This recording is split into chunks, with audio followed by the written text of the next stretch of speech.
अस्सलामु अलैकुम वरहमतुल्लाहि वबरकातुहु। इन्नल हम्दलिल्लाह नअबुदु व नस्तईनुहु व नस्तअबिरुहु व नु'मिनु बिहि नतवक्कलु अलैहि व नऊदु बिल्लाहि मिन शुरूरि अनफुसिना व मिन सय्यिआति अअमालिना मन यहदियल्लाहु फला मुदिल्ल लहु ومن يضلله فلا هادي له أشهد أن لا إله إلا الله وحده لا شريك له وأشهد أن محمدا عبده ورسوله أما بعد فيا عباد الله أوصيكم أولا بتقوى الله. قال ربي اشرح لي صدري ويسر لي أمري واحلل عقدة من لساني يفقهوا قولي. سبحانك لا علم لنا إلا ما علمتنا إنك أنت العليم الحكيم. ربي يزير ولا تعزير ربي زدني علما وفهما وبالغيب. அளவற்ற அருளாலும் நிகரற்ற பேரன்புடையோருமாகிய எல்லாம் அல்லாஹ்வின் திருநாமத்தால் ஆரம்பம் செய்கிறேன். கண்ணிய மிகுந்த கண்மணி நாயகம் முஹம்மதின் ஸல்லல்லாஹு அலைஹி வஸல்லம் அவர்களின் மீதும் அவர்களுடைய கோத்திரத்தாரின் மீதும் குடும்பத்தாரின் மீதும் சத்திய சஹாபாக்கள் தாபியங்கள் தபா தாபியங்கள் உலகிலே வாழுகிற நல்லவர்கள் சாலிஹீன்கள் முத்தகீன்கள் யாவரின் மீதும் அல்லாஹ்வினுடைய அருளும் பேர் அன்பும் அவனுடைய குறையில்லா எல்லா நலனையும் நிரப்பமாக அல்லாஹ் நம் அனைவருக்கும் ஆக்கி தந்த அருள் புரிந்து இந்த நாளிலே எதை அடைய இருக்குகிறோமோ அதை நிரப்பமான முறையில் நன்மைகளை நிறைவாக செய்து நாம் இந்த உலக வாழ்க்கையினுடைய வெற்றியினுடைய பயணத்தை மேற்கொண்டு மறுமையினுடைய பயணத்தை மேற்கொள்வதற்கான எல்லா ஆயத்தையும் எல்லா செயல்பாடையும் வல்ல ரஹ்மான் நம்மவர்களுக்கு இந்த உலகிலே செயல்படுத்தக்கூடிய அந்த தௌஃபீக்கை அந்த செயல்பாடை அல்லாஹ் நம் அனைவருக்கும் தந்து ஈமானோடு வாழ்ந்து ஈமானோடு மரணிக்கிற பாக்கியத்தை வல்ல ரஹ்மான் யாவருக்கும் தந்து அருள் புரிவானாக. சங்கை குறித்தானவர்களே, ஒரு மனிதனுடைய வெற்றி எப்படி இருக்கும் என்றால்,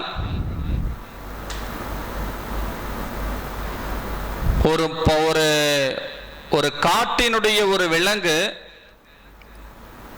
ஒரு இரையை தேடுவதற்கு முன்பதாக அது கூர்ந்து கவனிக்கும். நார்மலாக உள்ள ஒரு விஷயம்தான்.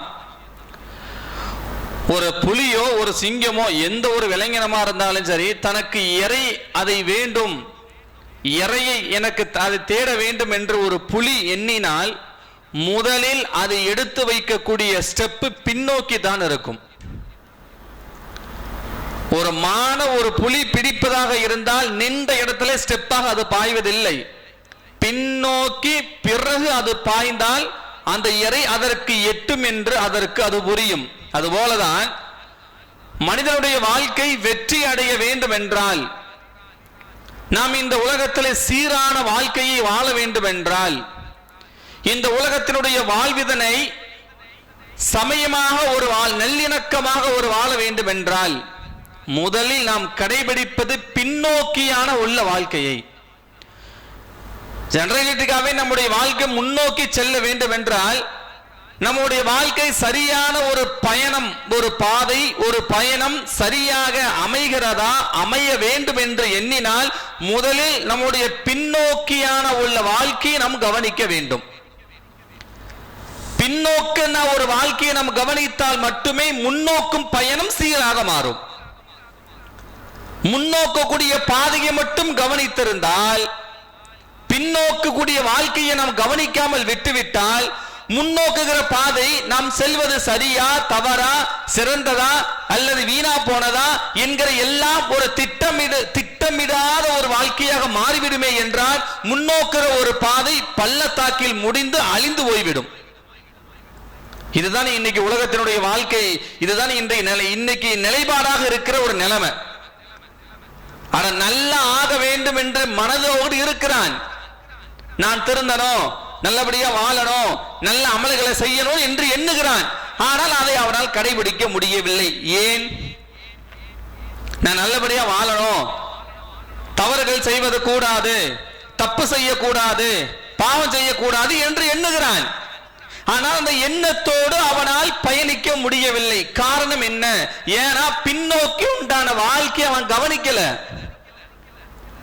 பின்னோக்கியான வாழ்க்கைனா நபிகள் நாயகம் ஸல்லல்லாஹு அலைஹி வஸல்லம் வாழ்க்கை, நாம் இந்த சமுதாயத்திற்கு முன்பதாக வாழப்பட்ட ஒரு சமுதாயத்தினுடைய ஒரு வாழ்க்கை, எப்படி வாழ்ந்தார்கள், எப்படி அழிந்தார்கள், என்னவாக வாழ்ந்தார்கள், எப்படியாக அழிந்து போனார்கள், அவர்கள் அழியப்பட்டுவதற்குண்டான காரணத்தினுடைய பாதை எந்த பாதை என்று அறிந்து ஒருவன் முன்னோடி கால் எடுத்து வைத்தால் அவன் வாழ்க்கை வெற்றியாக மாறிவிடும்.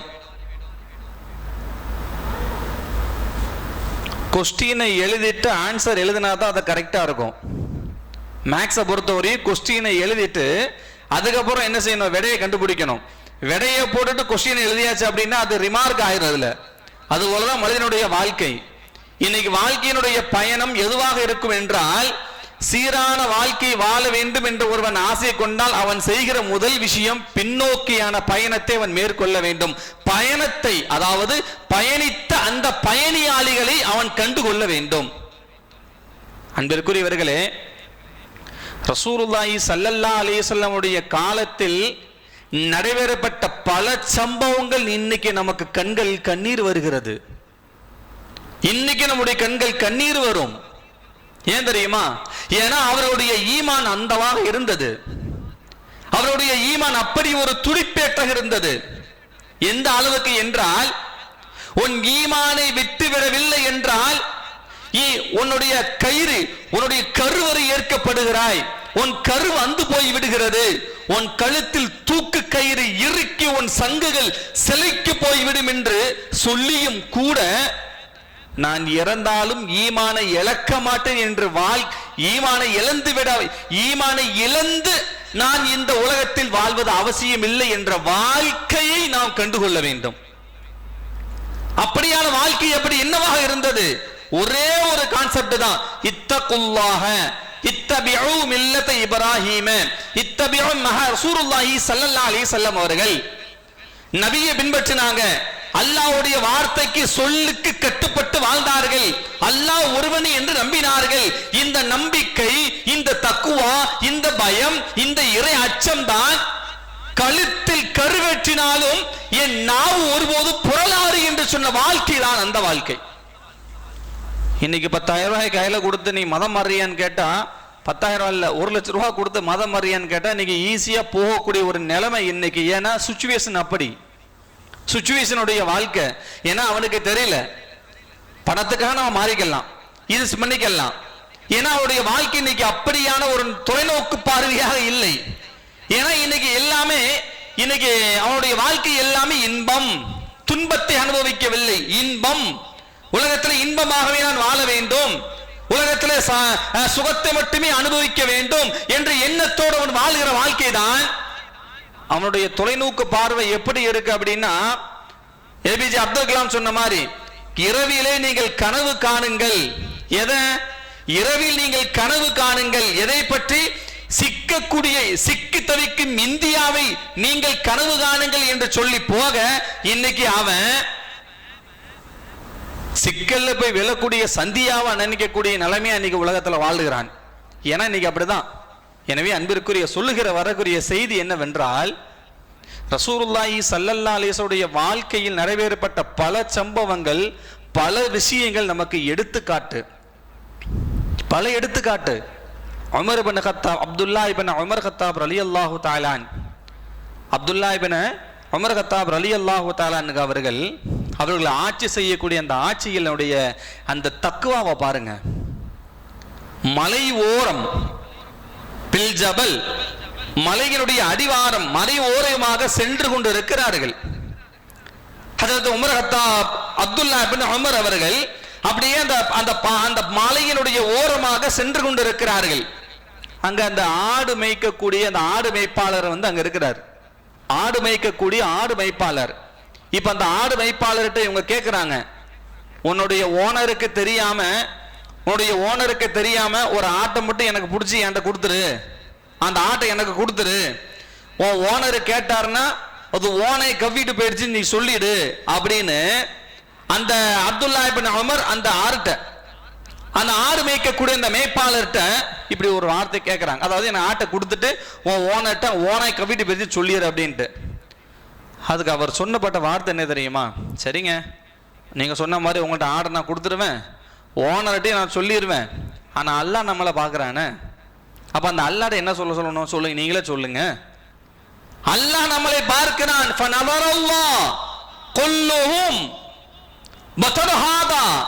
எல்லாத்திலையுமே அல்லாஹ் நம்மளை பார்க்கிறானே.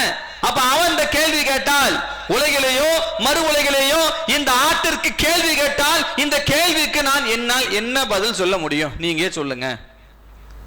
இந்த தக்குவா.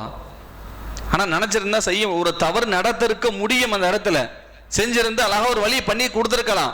ஆனா அந்த வழிதான் அந்த தக்குவா, அந்த இறை அச்சம். அல்லாஹ் நம்மளை பார்க்கிறான் என்கிற இந்த இறை அச்சம் இருக்கிறதே, அந்த உள்ளத்தில் உள்ள கசடை நீக்கிவிட இருக்கிறது. இதுதான் வாழ்க்கையில் நிறைவேறப்பட்ட பின்னோக்கியான ஒரு வாழ்க்கை. அல்லாஹ் நம்மளை பார்க்கிறான் என்ற ஒரு அச்சம், அந்த அச்சம் தான் அவனை செய்ய விடாமல் தடுத்தது, வேற எதுவும் அல்ல. அல்லாஹ் நம்மளை பார்க்கிறான், இறைவன் நம்மளை பார்க்கிறான், அவன் நம்மளை உற்று நோக்கி கொண்டிருக்கிறான். எல்லா இடத்திலேயும் எல்லா அவையிலேயும் அவன் நம்மளை பார்த்து கொண்டிருக்கிறான் என்கிற அந்த அச்சம் தடுத்தது அவன் செய்யக்கூடிய அந்த தீமையை. இதைத்தான் அல்லாஹ் சொல்லி, இத்தகுல்லா, அல்லாஹ்வை நீங்கள் பயந்து வாழுங்கள், இத்தகுல்லாஹ ஹக்க துகாத்தி, அவனை முறைப்படி நீங்கள் பயப்படுங்கள், உள்ளத்துல கொண்டு வாங்க. அவன் உன்னை பார்க்கிறான், எல்லா நேரத்திலையும் எல்லா இடத்திலையும் உன்னை கவனித்துக் கொண்டிருக்கிறான் என்ற அவன் அந்த அச்சத்தை உள்ளத்தில் கொண்டு வாருங்கள் என்று பின்னோக்கிய வரலாறு, பின்னோக்கிய சம்பவங்கள், வாழ்க்கை நடைபெற்ற விஷயம் நமக்கு சொல்லி காட்டுகிறது. ஏன் இதை படியுங்கள், அவருடைய இறையச்சத்தை போல் நீ கொண்டு வா. அந்த உள்ளத்தினுடைய அந்த அச்சம் தடுக்க விடாமல் தடுத்தது, செய்ய விடாமல், தீமையை செய்ய விடாமல் தடுத்தது அந்த இறை அச்சம். அல்லாஹ் பார்க்கிறான். அந்த மாதிரி உன் உள்ளத்தை நீயும் கொண்டு வா. இந்த சம்பவம் நமக்கு அறிகுறி காட்டுகிறது. எல்லா நேரத்திலையும் அல்லாஹ் நம்மளை பார்த்து கொண்டிருக்கிற இந்த இறை அச்சம் ஒன்று இருந்தாலே போதும். நடைபெறக்கூடிய தவறுகளில் 90% அது குறைய ஆரம்பிச்சிடும். அன்பிற்குரியவர்களே, ரசூலுல்லாஹி ஸல்லல்லாஹு அலைஹி வஸல்லம் உடைய காலத்துல ரசூலுல்லாஹி ஸல்லல்லாஹு அலைஹி வஸல்லம் அவர்கள் கண்ணியத்தை கூட எப்படி பாதுகாக்க வேண்டும், தவறு செய்தவனுக்கு கூட கண்ணியத்தை கொடுக்க வேண்டும் என்று பெருமானார் அவர்கள் வாழ்வில் நடந்த சம்பவங்கள் நமக்கு சொல்லி காட்டும். ஒருவன் தப்பு செஞ்சாலும் செஞ்சவனுடைய தப்பை உலகம் ஃபுல்லா காட்டக்கூடாது, அவன் அப்படி செஞ்சாலும் அவன் அப்படியே கண்ணியத்தை கொடுக்க வேண்டும் என்கிற ஒரு பக்குவத்தை, ஒரு பாடத்தை, ஒரு அனுபவத்தை, ஒரு செயலை, ஒரு சொல்லை ரசூலுல்லாஹி ஸல்லல்லாஹு அலைஹி வஸல்லம் சொல்லி தந்தாங்க. வாழ்க்கை வரலாறுகள் நமக்கு காட்டியது, பின்னோக்கப்பட்ட வாழ்க்கையை நமக்கு காட்டியது. மாயிஸ் என்கிற ஒரு தோழர், மாயிஸ் ரசூலுல்லாஹி ஸல்லல்லாஹு அலைஹி வஸல்லம் அவர்கள் வீட்டில் இருக்கிறாங்க. அவங்கள சுத்தி யார்? உமர் கத்தாப் ரலியல்லாஹு அவர்கள், உஸ்மான் ரலியல்லாஹு அவர்கள், அபூபக்கர் சித்திக் அவர்கள், எல்லா கிட்டத்தட்ட மிகப்பெரிய பிரம்மாண்ட எல்லா சஹாபாக்களும் அமைந்திருக்கக்கூடிய அந்த அவையில் மாயிஸ் ரலியல்லாஹு அவர்கள் வந்து சொல்றாங்க பாருங்க. மாயிஸ் வந்து சொல்கிறார், யா ரசூலல்லாஹ் அன் அக்தஉ கதீரன் கபீரா, நான் ஒரு பெரிய பாவத்தை செஞ்சிட்டேன், நான் ஒரு பெரிய பாவத்தை செஞ்சு விட்டேன், நான் ஒரு பெரிய தவறை செய்து விட்டேன். ரசூலுல்லாஹ் திரும்பவே இல்லை. திரும்ப அவர் சொல்றாரு, யா ரசூலுல்லாஹ் நான் ஒரு பெரிய பாவத்தை நான் செஞ்சிட்டேன், நான் மிகப்பெரிய ஒரு பாவத்தை ரசூலுல்லாஹ் எதுவுமே எங்க கேட்கல, தபுல் வரவே இல்லை. சஹாபாக்களை பார்த்த ரசூலுல்லாஹ் ஹாதுவல் அன்தவில் மஜ்னூன், அவருக்கு என்ன பைத்தியம் முடிச்சிருச்சான்னு கேட்டாங்க ரசூலுல்லாஹ். மாயிஸுக்கு பைத்தியம் முடிச்சிருச்சா, மஜ்னூன் ஆயிட்டா, மடையன் ஆயிட்டாரா, அவருக்கு வந்து பைத்தியம் முடிச்சு போச்சா? எல்லா கூடி இருக்கக்கூடிய அந்த சபையில் வந்து நான் தவறு செய்து விட்டேன் என்கிற அந்த பயம் சஹாபாக்கள் வாழ்க்கையில் நடந்தது. சொன்னாங்க. யார் முன்னால? பெருமானார் ஸல்லல்லாஹு அலைஹி வஸல்லம் முன்பதாக, ஏனைய நபித்தோழர்கள், முக்கிய நபித்தோழர்களுக்கு முன்பதாக நான் தவறு செய்து விட்டேன் வருந்துகிறார். ஆனா ரசூலுல்லாஹி ஸல்லல்லாஹு அலைஹி வஸல்லம் கண்ணியத்தை காக்குறாங்க பாருங்க. என்ன தெரியுமா? மாயிஸுக்கு என்ன பைத்தியம் முடிச்சிருச்சான்னு கேட்கிறாங்க. மாயிஸுக்கு பைத்தியம் முடிச்சிருச்சா? மாயிஸுக்கு என்ன ஏதோ மெண்டல் ஆயிட்டாரா? இந்த மாதிரியான ஒரு வார்த்தையை ரசூலுல்லாஹி ஸல்லல்லாஹு கேட்ட உடனே சஹாபாக்கள் சொன்னாங்க, யா ரசூலல்லாஹ், மாயிஸ் ஒரு ஃபிக்ஹ், அதாவது சிந்தனையாளர், ஒரு முக்கியமான வகுப்பாளர். சஹாபாக்கள் சொன்னாங்க, கேட்டாங்க ரசூலுல்லாஹி ஸல்லல்லாஹு அலைஹி வஸல்லம், மாயிஸே என்ன பிரச்சனை உனக்கு? என்ன? யா ரசூலல்லாஹ், அன்துமுல் ஸினா பில் ஹதீரா, நான் ஒரு பெரிய பாவம் ஜினா நான் செஞ்சிட்டேன்ட்டாரு. நான் விபச்சாரம் பண்ணிட்டேன். எனக்கு விபச்சாரத்துக்கு நான் செய்த இந்த பாவத்துக்கு எனக்கு அதாவது மன்னிப்பை வழங்குங்க. மன்னிப்புனா ஹத்து, அல்லாஹ் சொன்ன மாதிரி ஒரு அதாவது கல்லால் எரித்து என்னை அடித்து எனக்கு அந்த மன்னிப்பை அல்லாஹ்வின் ரத்தை செய்யுங்கள், எனக்கு மன்னிப்பை கொடுங்க, எனக்கு ரத்தை கொடுங்கள், எனக்கு அல்லாஹ்வுடைய அந்த ரப்பை எனக்கு கொடுங்கள். ரசூலுல்லாஹி ஸல்லல்லாஹு அலைஹி வஸல்லம் அவர்கள் கேட்கவே இல்லை. திரும்ப திரும்ப மாயிஸுக்கு என்ன இது ஆகி போச்சா, எது ஆகி போச்சா? கடைசியாக சொன்னாங்க ரசூலுல்லாஹி ஸல்லல்லாஹு அலைஹி வஸல்லம் அவர்கள், ஒரு பாவத்தை மறைப்பதற்கு அந்த சபையில அவர் செய்த அந்த பாவத்தை, அந்த குற்றத்தை எந்த அளவிற்கு கண்ணியமாக கொண்டு வராங்க பாருங்க. அழகான முறையில் கண்ணியமாக கொண்டு வந்தாங்க ரசூலுல்லாஹ். அவர் செய்தது தவறு, ஆனாலும் கண்ணியப்படுத்தினார்கள் பெருமானார் ஸல்லல்லாஹு அலைஹி வஸல்லம் அவர்கள். எப்படி? சரியான முறையில் அவருக்கு சஹாபாக்களுக்கு சொன்னார்கள், செய்து விடுங்கள் அவர்களை. அப்ப சஹாபாக்கள் எல்லாருமே கல்லை கொண்டு அவரை எடுத்தார்கள், அடித்தார்கள். அவர்கள் ஆடைகள் எல்லாம் கிழிந்து, அதாவது ஆடைகள் எல்லாம் விலகிற அளவிற்கு, ரத்தங்கள் கொட்டுகிற அளவிற்கு அவ்வளவு அடித்தார்கள். அடித்து கடைசி அந்த ஜத்தம் முடிச்சுட்டாங்க. அதனுடைய கடமை முடியப்பட்டது. முடிஞ்சதுக்கு பிறகு சில நபர்கள் எல்லாம் ரசூலுல்லாஹ் அவர் அந்த வஃபாத் ஆயிட்டாரு, அந்த ரத்த கல்லால் எடுத்து அடித்து கொள்ள வேண்டும் என்று அல்லாஹ்வுடைய ஒரு சட்டம். இந்த சட்டம் அங்க முடிவு பெற்றுச்சு. முடிஞ்ச உடனே சில நபர்கள்லாம் அழகா ஒரு வார்த்தையை சொல்லுகிறார்கள், மாயிஸுக்கு தான் மன்னிப்பு கொடுத்தாச்சு இல்ல, மாயிஸுக்கு தான், அதாவது அல்லாஹ் மறைத்து விட்டான், பாவத்தை அல்லாஹ் மறைச்சிட்டான, அப்புறம் எதுக்கு தேவையில்லாம இவரெல்லாம் செய்யறாரு? பாவத்தை மறைச்சிட்டான், அப்புறம் எதுக்கு தேவையில்லாம இப்படி ஒரு விலங்கினத்தினுடைய ஒரு விலங்கினத்துடைய ஒரு விலங்கின பேரை வச்சு அந்த விலங்கினம் சாகுவதை போல் இவர் செத்து போயிட்டாரு, அப்படி ஒரு வார்த்தையை சொல்லிட்டாங்க எல்லாருமே.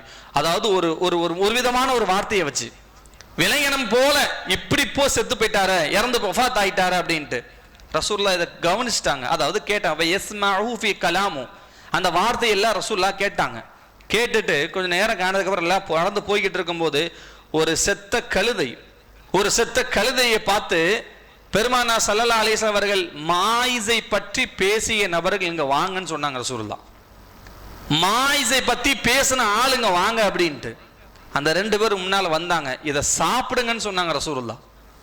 ஃபயஅகுல் பில் ஹிமார், இந்த கழுதையை சாப்பிடு, செத்த பிராணியை நீங்கள் சாப்பிடுங்கன்னு சொன்னார் அந்த 2 பேருமே. ரசூலுல்லாஹ், செத்த பிராணியை சாப்பிட செத்த பிராணி எப்படி சாப்பிட முடியும்?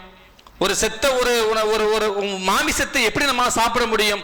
சொன்னார்கள் நபிகள் நாயகம் ஸல்லல்லாஹு அலைஹி வஸல்லம் அவர்கள், ஒரு முஃமினுடைய ஒரு மாமிசை சாப்பிடுவதை விட இது சிறந்ததுன்னா, நீ அவனை பத்தி பேசியது இதை விட கொடுமையான ஒரு செயல் அது. ஒரு செத்த மாமிசத்தை எப்படி உண்பது கூடாதோ அதுபோல ஒரு மனிதன் உனக்கு அழகான முறையில் அந்த கண்ணியத்தை, அதாவது அவர் செய்த பாவத்திற்காக அந்த தண்டனையை, அந்த ரத்தை அவர் வேங்கிய அந்த நபரை, அல்லாஹ்வே மன்னிக்கப்பட்ட கண்ணியம் கொடுக்கப்பட்ட அந்த நபரை அவரை பார்த்து நீங்கள் பேசியதுக்கு ரசூலுல்லாஹ் அவங்க காட்டினது என்ன விஷயம் தெரியுமா? இந்த ஹிமாரை சாப்பிட சொல்லி அறிவுறுத்தினாங்க. ஒரு மனிதனை பற்றி நீ குறை சொல்வதாக இருந்தால், புறம் பேசியதாக இருந்தால், நீ பேசினால் இந்த மாமிசத்தை உண்பதற்கு சமம் என்று சொன்னார்கள் நபிகள் நாயகம் ஸல்லல்லாஹு அலைஹி வஸல்லம் அவர்கள். அப்ப ரசூலுல்லாஹி ஸல்லல்லாஹு அலைஹி வஸல்லம் அவர்கள் இந்த அளவிற்கு ஒவ்வொரு சம்பவத்திலையும் ஒவ்வொரு வாழ்க்கையிலேயுமே மனிதர் அத்தனைக்குமே சில பாடங்களை அங்க போதித்து கொடுத்தார்கள் ரசூலுல்லாஹி ஸல்லல்லாஹு அலைஹி வஸல்லம் அவர்கள். அதே மாதிரிதான் ஹமீதியா குலத்தை சார்ந்த ஒரு பெண்மணி, ஹமீதியா குலத்தை சான்ற ஒரு பெண்மணி ரசூலுல்லாஹ்ட்ட ஓடி வந்து, யா ரசூலல்லாஹ், நானும் பெரிய பாவம் செஞ்சிட்டேன், நானும் விபச்சாரம் பண்ணிட்டேன், பாவம் செய்யிட்டேன். ரசூலுல்லாஹ் திரும்பிக்கிட்டாங்க, உடனே திரும்பிக்கிட்டாங்க, ஒண்ணுமே கேட்கல, திரும்பிக்கிட்டாங்க ரசூலுல்லாஹ். திரும்ப அவங்க, யா ரசூலல்லாஹ், என்ன விரட்டி விடாதீர்கள். எப்படி? மாயிஸ விரட்டியத போல என்னை விரட்டாதீங்க, என்னை விரட்டி விடாதீருங்க அப்படின்னு. அப்ப நம்ம ரசூலுல்லாஹி ஸல்லல்லாஹு அலைஹி வஸல்லம் சொன்னாங்க, என்ன சாட்சி? நீ விபச்சாரம் பண்ணன்னு சொன்னல, உனக்கு விபச்சாரம் பண்ணிட்டேன்னு சொன்னல, இது விபச்சாரம் பண்ணதுக்கு என்ன சாட்சின்னு கேட்டாங்க. அப்ப அந்த பெண்மணி சொல்லியது, யா ரசூலல்லாஹ், நான் கர்ப்பமா இருக்கேன், இதுதான் சாட்சி, நான் கர்ப்பமா இருக்கேன், இதுதான் சாட்சி. அப்ப ரசூலுல்லாஹ் அழகாக சொன்னாங்க, இந்த பிள்ளையை பெத்து எடுத்துட்டு வா, அப்புறம் பார்த்துக்கலான்டா. பிள்ளையை பெத்துட்டு வா, அதுக்கப்புறம் பார்த்துக்கலாம். அந்த அழகான உடனே எங்க செய்யல. அவள் செய்த பாவம் விபச்சாரம், ஜினா, பெரிய பாவம். ஆனாலும் ரசூலுல்லாஹ் கொடுத்த ஒரு கண்ணியம், நீ போயிட்டு பிள்ளையை பெத்துட்டு வா அப்படின்னாங்க. அதே போல ஆள் அனுப்பல, பாதுகாக்க அந்த பொண்ணு ஓடிடக்கூடாதுன்னு சொல்லி பாதுகாப்புக்கு கண்ணியம் யாரு பாதுகாப்புக்கு எதுவுமே அனுப்பல. ஆனா ரசூலுல்லாஹி ஸல்லல்லாஹு அலைஹி வஸல்லம் அந்த சொன்ன வார்த்தைக்காக 10 மாதம் பெற்றெடுத்த பிள்ளைய அப்படியே பெற்றெடுத்ததுக்கு பிறகு திரும்ப அந்த அம்மா இங்க வந்துச்சு. ரசூலுல்லாஹ் பார்க்க, யா ரசூலுல்லாஹ், இன்னைக்கு கொடுத்தப்பட்ட மாதம் எனக்கு பிள்ளை பெத்துட்டேன், எனக்கு ரத்த கொடுங்க, எனக்கு தண்டனையை கொடுங்க. திரும்ப சொன்னாங்க, உனக்கு தண்டனை கொடுத்தா அந்த குழந்தைக்கு யார் உணவு கொடுப்பா? உனக்கு இந்த குழந்தைக்கு யார் உணவு கொடுப்பா? திரும்பவும் அந்த இதை வாய்தா மாதிரி திரும்பவும் கொடுக்குறாங்க அந்த பெண்ணுக்கு. யா ரசூலல்லாஹ், அந்த பெண்ணுக்கு, இந்த பெண்ணுக்கு, அதாவது இந்த குழந்தைக்கு உணவு பால் கொடுத்துட்டு வாங்க, குறிப்பா 2 வருஷம் கழிச்சு வாங்க அப்படின்ட்டு. அதே போல 2 வருஷம் கழிச்சு வந்தாங்க. அந்த குழந்தை அப்பந்தான் ரசூலுல்லாஹி ஸல்லல்லாஹு அலைஹி வஸல்லம் இந்த குழந்தைக்கு ஒரு ஆளை பொறுப்பாக நியமித்ததுக்கு பிறகு அது தண்டனை கொடுக்கப்பட்டது என்று வரலாறு சொல்லுகிறது, சம்பவங்கள் நமக்கு காட்டுகிறது. இங்க நம்ம கவனிக்கிற விஷயம், ரசூலுல்லாஹி ஸல்லல்லாஹு அலைஹி வஸல்லம் அவர்கள் எந்த அளவிற்கு நுணுக்கத்தங்க பாய்க்கிறாங்க பாருங்க. செஞ்ச பாவத்தை, இன்னைக்கு ஒருத்த பாவம் செஞ்சாம்னா நீங்க அவனை எப்படா டெலிகேட் பண்ணலாம், எப்படிலாம் செய்யலாம், எப்படிலாம் ஓட விடலாம் அப்படிங்கிற ஒரு காலத்துல இருக்கிற காலம் ரசூலுல்லாஹ் அழகாக சொன்னார்கள். ஒருவன் செய்து விட்டால் அவன் செய்த அந்த பாவத்தை கூட, அதாவது அவன் செய்தவனை கண்ணியை கொடுக்க வேண்டும் என்று நமக்கு மார்க்கம் நமக்கு கற்றுத் தருகிறது. அன்பிற்குரியவர்களே, அப்ப ரசூலுல்லாஹி ஸல்லல்லாஹு அலைஹி வஸல்லம் அவர்கள் ஒவ்வொரு விஷயமும், ஒவ்வொரு செயல்பாடுமே நமக்கு, எல்லா விஷயமும் நமக்கு மிகப்பெரிய ஒரு கண்ணியத்தையும் மிகப்பெரிய செயல்பாடு நமக்கு தந்திருக்கிறது. அன்பிற்குரிய அல்லாஹ்வின் நல்லடியார்களே, அது போலதான் ஒவ்வொரு செயலுமே நமக்கு வாழ்க்கையில ரசூலுல்லாஹ் ஒவ்வொரு பாடத்தையும், ரசூலுல்லாஹ்வுடைய காலத்தில் நடைபெறப்பட்ட சம்பவங்கள் அத்தனையுமே நமக்கு பல பாடங்கள் கற்றுத் தருகிறது. எல்லா விஷயத்தையுமே பாருங்க, எல்லா செயல்பாடுமே ரசூலுல்லாஹி ஸல்லல்லாஹு அலைஹி வஸல்லம் காலத்துல ஒரு நபியத்தோடு வந்து கேட்கிறாங்க, யா ரசூலல்லாஹ், இந்த உலகத்தில் நான் அமல்களை, அதாவது நல்ல அமல்களை செய்வதற்கு ஏதாவது ஒரு வழிமுறையை கற்றுக் கொடுங்கள். ரசூலுல்லாஹ்ட்ட வந்து கேட்கிறார் அவரு, யா ரசூலல்லாஹ், நான் வந்து அதிகமா பாவம் செய்றேன், நான் அதிகமா பாவம் செஞ்சுக்கிட்டு இருக்கேன், என்னுடைய பாவம் என்னை விட்டு போக மாட்டேங்குது, என் பாவம் என்னை விட்டு கழிய மாட்டேங்குது, ஏதாவது ஒரு விஷயத்தை எனக்கு கற்றுக் கொடுங்க, அதாவது பாவத்தை எனக்கு போக்கணும்னு சொன்ன உடனே ரசூலுல்லாஹ் அழகா சொல்லி கொடுத்தாங்க. அப்படியா, நிறைய செய்தியா, அவன் பாவம் ஒன்று விட்டு போக மாட்டேங்குது, அதாவது பாவத்தை நீ குறைக்கணும், நீ என்னென்ன பாவம் செய்றியோ டெய்லி என்கிட்ட வந்து நீ சொல்லுன்னு சொன்னாங்க ரசூலுல்லாஹ். நீ என்னென்ன பாவம் செய்றியோ டெய்லி என்கிட்ட வந்து நீ சொல்லு. என்னென்ன பாவத்தை நீ செய்றியோ எல்லா பாவத்தையும் என்கிட்ட வந்து நீ சொல்லு அப்படின்னா. அவர் வந்தாரு, ஒரு நாள் என்னென்ன பாவம் செஞ்சாரு எல்லா பாவத்தையும் லிஸ்ட் போட்டு கொடுத்தாரு.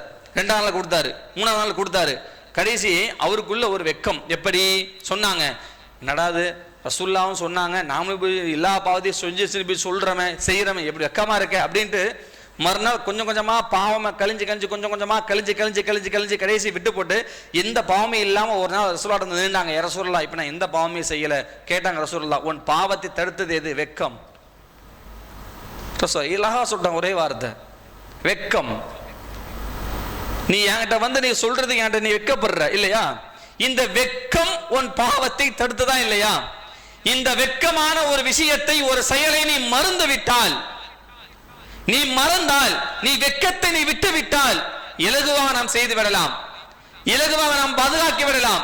ஆனால் வெட்கம் எப்பொழுது ஒரு மனிதனை விட்டு வெளியாகி விடுகிறதோ அவன் பாவங்களை இலகுவாக ஆக்கி விடுகிறான்.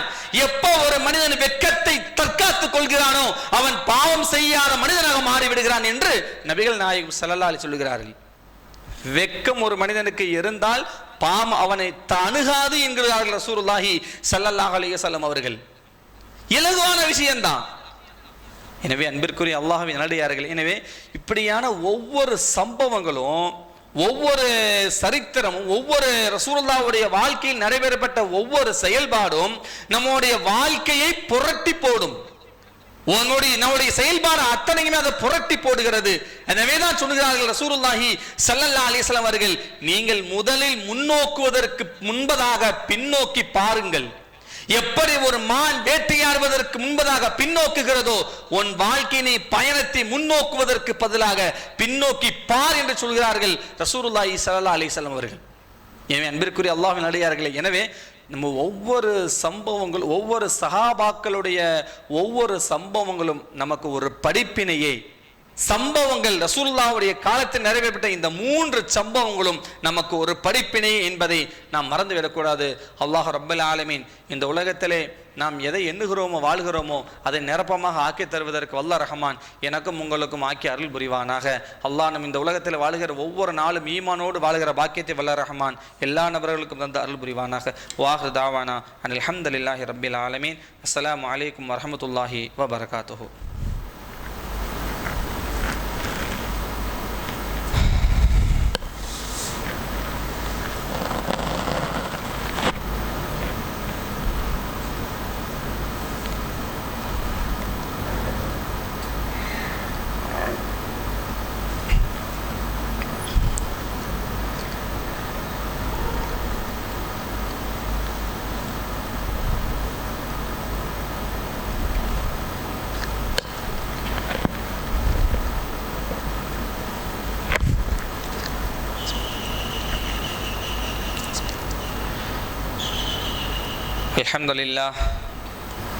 அல்ஹம்துலில்லாஹி ரப்பில் ஆலமீன் வஸ்ஸலாத்து வஸ்ஸலாமு அலா சய்யிதினா முஹம்மதின் வ அலா ஆலிஹி வ அஸ்ஹாபிஹி அஜ்மஈன். நஅபுது வ நஸ்தஈனுஹு வ நஸ்தஅபிருஹு வ நுமினு பிஹி வ நதவக்கலு அலைஹி வ நஊது பில்லாஹி மின் ஷுரூரி அன்ஃபுஸினா வ மின் ஸய்யிஆத்தி அமாலினா. மை யஹ்தியல்லாஹு ஃபலா முதில்ல லஹு வ மை யுضلில்ஹு ஃபலா ஹாதிய லஹு.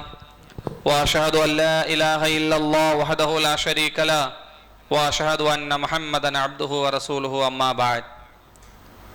اللهم صل على سيدنا ونبينا ومولانا محمد وعلى آل سيدنا محمد وبارك وسلم عليه. اللهم ذب القلوب ودوائها وعافية الوكل وضيائها ونور الأبضاء وشفائها وعلى آله وصحبه وسلم. الله وانظر نفس بقدمنا وعليك الرقيبا إنما حسنات كلكم مجرى الدين. اللهم أسألك في الدين فالنصوحة وأخلاق ذنبا أو كما قال عليه والصلاة والسلام. إنما يهدرت بالذنب قلوبنا وقال علينا محمد صلى الله عليه وسلم فيسقاف رضوان وعليك الحق دينا أبو بكر الصديق رضي الله تعالى عنه. فإن محراب عمر بن الخطاب رضي الله تعالى عنه. فيحفظ من القرآن عثمان بن عفان رضي الله تعالى عنه. فيحفظ بكم هندك البدر الدين علي بن أبي طالب رضي الله تعالى عنه. مفسرين وتوافقين ابن عباس رضي الله تعالى عنه. وسيد الجنة وسيد الجنة وسيد الفاطمة الزهراء رضي الله تعالى عنها. والحسين والحسين والسيف الله والحسين والحسين رضي الله تعالى عنهما. اللهم أمير المؤمنين والمؤمنات والمسلمين والمسلمات الأحياء منه والأموات إنك مجيب الدعوات برحمتك يا أرحم الراحمين. فيصدقا فرضوانا فيعمركم بالعدله فيعقبر الله حقا دينا. وقال الله تعالى فاذكروني أذكركم واشكروني ولا تكفرون. يا أيها الذين آمنوا استعينوا بالصبر والصلاة إن الله مع الصابرين. فيعمره حقا دلاوا وعجلت في كلين أبيه نصيبا وحقا دراعا وعلينا الهدى ولا خيرها من ذاجر وعجلا خيرها وصيبها. فيتقى والحولا فإن الله يأمركم بالعدل والإحسان وإيتاء ذي القربى وينهى عن الفحشاء والمنكر والبغي لعلكم تذكرون وذكروا الله وجيبكم لذكر الله تعالى وأولى وأعز وأجل وأتم أقاه الله أكبر.